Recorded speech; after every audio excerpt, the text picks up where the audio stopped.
La lección que comenzamos este día domingo es para esta semana Caín y su legado. Y durante la semana vamos a descubrir las lecciones que tiene para nosotros el capítulo 4 de Génesis. Y claro, se abordarán otros textos, pero nos vamos a centrar casi exclusivamente en el capítulo 4 de Génesis.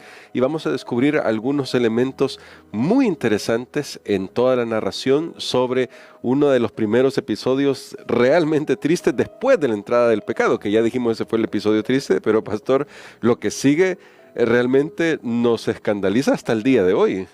Totalmente, y hay una tremenda conexión entre Génesis el capítulo 3 y el capítulo número 4, y básicamente se repite todo el esquema del pecado en este mundo, solo que tristemente se intensifica. Wow. Así que vamos a orar y para la lección de hoy vamos a estudiar a Caín y a Abel. Así que vamos a pedir la dirección de Dios.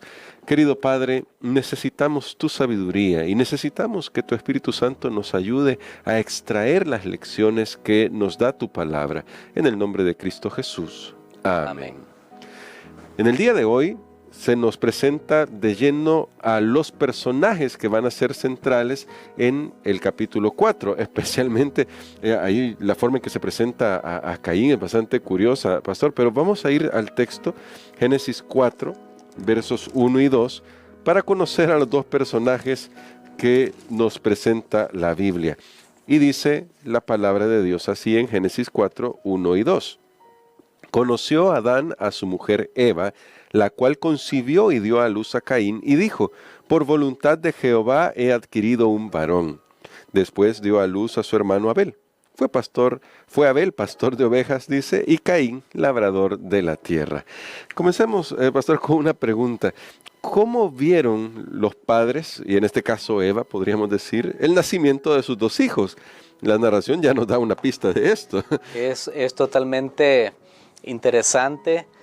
Porque a veces nosotros pensamos que eso es más moderno, que algunos padres tienen preferencias sobre algún hijo o los ven de una manera diferente. Pues tan pronto hubo pecado en este mundo y Eva dio a luz, concibió a sus hijos, ya nos muestra una variación. Wow. De hecho, cuando nació su primer hijo, Eva lo compara a Jehová. O sea, cuando nosotros vemos ahí en el texto bíblico, tal vez no lo notamos muy bien. Nuestras traducciones. En nuestra traducción, donde ella dice, bueno, dio a luz a Caín y dijo, por voluntad de Jehová he adquirido un varón. Más bien ella está diciendo, adquirí un varón, Jehová. Así sería la traducción más cercana a lo que realmente está diciendo el texto. Ella recordó la promesa cuando tuvo su primer hijo, la promesa que iba a haber un descendiente que iba a aplastar la cabeza del enemigo, de la serpiente, de Satanás, y ella pensó que este primer hijo era ese descendiente. Cuán chasqueada quedó Eva con lo que vamos a ver posteriormente. A veces uno pone su esperanza en algo y dice, aquí yo voy a salir de esta situación, esto me va a ayudar, y puede ser peor realmente de como era antes. Wow.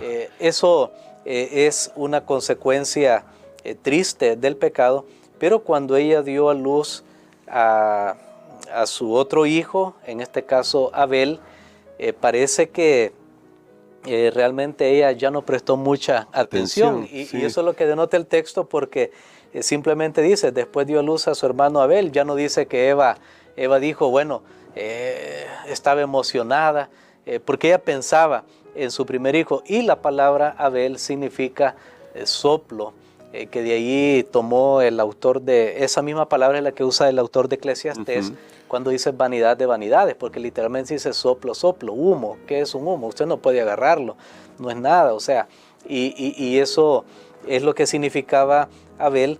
Así que desde el principio vemos que ya había una situación ahí que más tarde iba a desencadenar en algo terrible. Y estas expectativas de Eva respecto a su hijo se ven bien reflejados en el texto, pastor, porque el texto nos muestra que realmente el personaje central de Génesis 4 es Caín. Incluso él llega a hablar.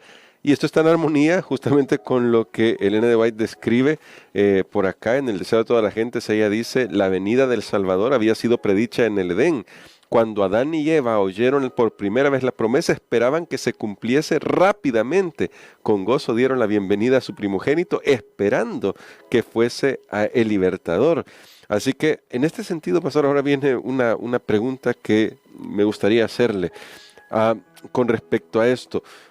¿Por qué es peligroso poner nuestra expectativa en, vamos a decirlo, en nuestra propia solución? Porque de nuevo aquí casi que podríamos estar diciendo, Eva hace lo mismo que ya había hecho Adán y ella al principio. Cosieron hojas de higuera al principio y ahora al poner sus expectativas en Caín están tratando de confeccionar sus propias soluciones. ¿Por qué eso es tan peligroso?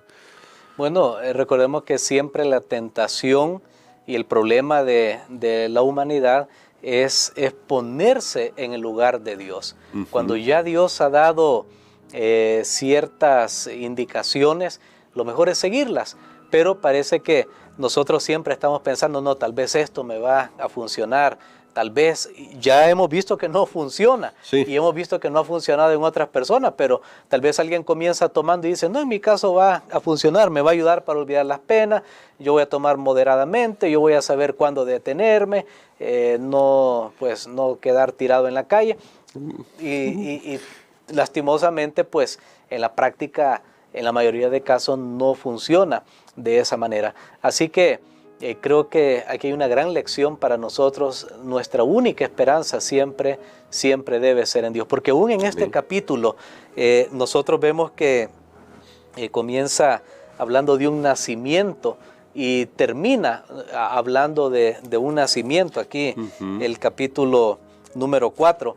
Y es a través del nacimiento, recordemos, donde va a venir el Mesías a este mundo. O sea, en medio de las crisis, de las tragedias, siempre tenemos esperanza de parte de nuestro Dios. Y sabemos ya, porque lo podemos ver, que ha sucedido en el pasado, que Él cumplió su promesa. Amén, claro que sí. Así que hoy queremos hacerle una invitación. Aprendamos juntos a diferenciar entre lo que importa y lo que no importa. Y en este sentido, pastor, para concluir con la reflexión, ¿cómo podemos, siendo que el pecado vició nuestra forma de ver las cosas, nuestra percepción, cómo podemos aprender a distinguir entre lo que importa y lo que no importa, a fin de que, como ya se ha dicho y como usted ya lo ha dicho, pongamos toda nuestra confianza realmente en Dios? Muy bien, Jesús lo dijo en su sermón, bueno, que se conoce como el Sermón de la Montaña. Él dijo, buscad primero el reino de Dios y su justicia.